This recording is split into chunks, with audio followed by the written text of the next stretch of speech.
From Deloitte Tax, welcome to the Tax News and Views podcast. In this podcast series, we talk to specialists from Deloitte about the latest business issues and developments. I'm Carrie Falkenhayn, your host for Tax News and Views, and joining me today for yet another special edition podcast to talk about the latest tax legislation is Jon Traub. Listeners are likely familiar with Jon's insights on policy matters, given his role on the Hill prior to joining Deloitte. And today we're going to be talking about the Build Back Better bill, which provides a number of measures aimed at strengthening the social safety net and also boosting efforts to lessen the impact of climate change, which all would be paid for via a number of tax law changes. So, Jon, to get us started, the House finally passed Build Back Better on Friday, November 19th. And we knew that there were many moderates who wanted to see the CBO estimate of the impact to the deficit of these proposals before the vote. And they got that the day before. So does that mean this bill is fully paid for? Not yet. So the moderates wanted to see a CBO score, and they got it. And the CBO score on plain reading shows that the deficit impact of this would be about $367 billion over a decade. However, the CBO, for procedural reasons, is unable to count into that mix revenue generated by hiring additional IRS agents, giving IRS more money for enforcement. If you added that back in, that would reduce the deficit impact by about $207 billion. For a net of about $160 billion. I think moderates became convinced that the CBO score of the IRS enforcement was below what would actually happen in real life. They think that the administration's estimates of $400 billion in additional revenue are, in their mind, more accurate and more believable. And so even though it's not paid for, I think the moderates became comfortable that it was paid for enough using the modeling they believe is more credible. So the moderates are comfortable. They passed the bill in the House. Now the House and the Senate are going to be on recess for Thanksgiving week. So does that mean that nothing will happen until they come back to DC the following week? No, we know, at least those of us who have worked in Capitol Hill know, much of what happens is the product of extensive work by the staff of the House and Senate. And so this week, Senate staff for both Republicans and Democrats are hard at work meeting with Senate parliamentarian Elizabeth McDonough and trying to get her opinion as to whether provisions in the bill, certain provisions, violate the Byrd rule. Because this bill is being done via budget reconciliation, the Senate has to jump through a number of procedural hurdles known collectively as the Byrd rule, meaning every provision in the bill has to have an impact on the deficit, and it can't be an incidental impact. It has to be a direct feature, not sort of an afterthought or a side effect of the policy change.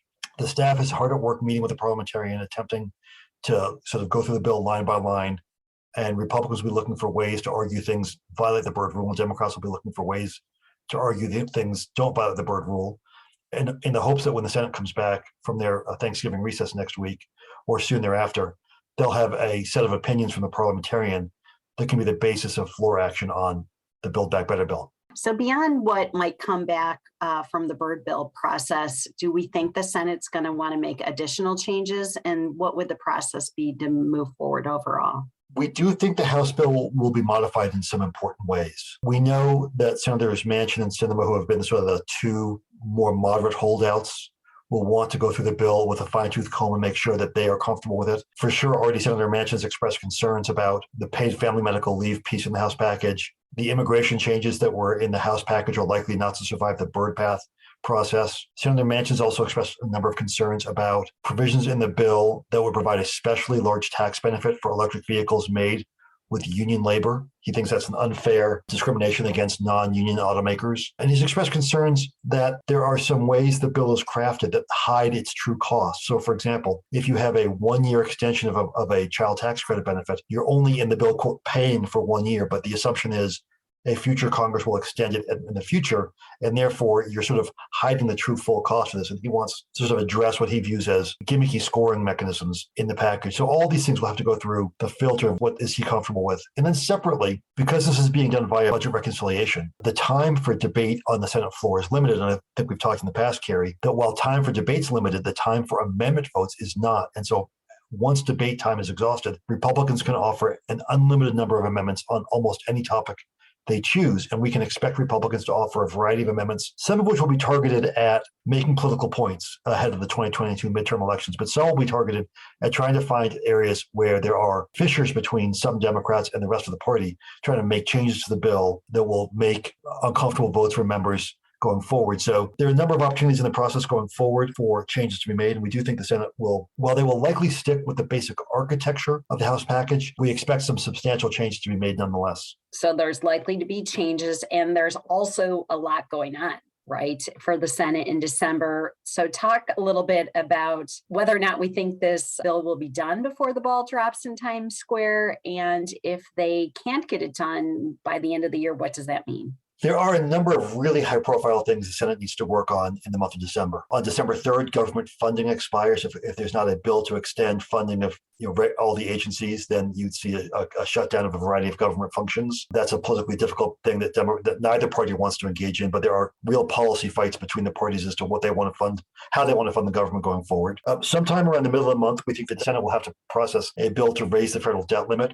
Treasury Secretary Yellen about 2 weeks ago told Congress they have until roughly the 15th of December to raise a debt limit. Beyond that, there are, quote, scenarios under which Treasury could no longer finance U.S. obligations. And while we think Build Back Better is something Democrats want to do, raising the debt limit is something Democrats have to do because failing to raise the debt limit would have cataclysmic consequences for global financial markets. The Senate also wants to complete action next month on a defense policy bill. Every year for roughly 6 decades, Congress has completed by the end of the year an annual defense policy bill. And that's always an important marker of how we want to structure our defense and our international relations, how we want to fund our military. And so we can expect a lot of focus on that. In fact, last week, when the House was delaying passing Build Back Better, the Senate turned to taking up for the first time this year their version of the defense policy bill, and that likely will take them sometime into December as well. So even though the Senate and House come back next week from Thanksgiving, the first item of business on the Senate agenda may not be the Build Back Better. They may complete action first on the defense policy bill before turning to Build Back Better. And then with respect to your second question, what happens if it's not done by the end of the year? Well, there's no procedural infirmament which is caused by not passing the bill by December 31st. I think you raise political questions as to whether or not the support for the bill begins to wane as we get closer to the 2022 midterm elections. Having said that, I think most Democrats will take the view that the year 2021 has a baker's dozen of months.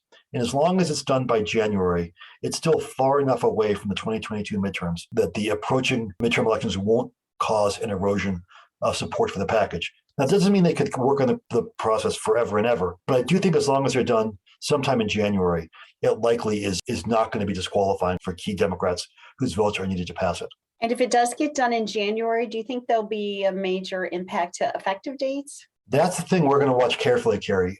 As you know, many of the effective dates in the bill are effective 1/1/22. There is no procedural provision preventing Democrats from keeping the 1/1/22 effective dates. There may be political concerns raised by members, although others may say, look, everybody and their mom was on full notice that we intended to make the bill effective January 1, 2022. If we push these things out by a year, it reduces the revenue we have available to pay for things, so it likely complicates the CBO scoring. So yeah, I know this sounds like such a hedge. I could see it going both ways. I guess my lean is to keep things effective 1/1/22 as long as it's done early in the year, early in the month. The longer it goes, the more likely you'll have some political pressure to push those dates back. Well, as always, interesting dynamics taking place in the Senate.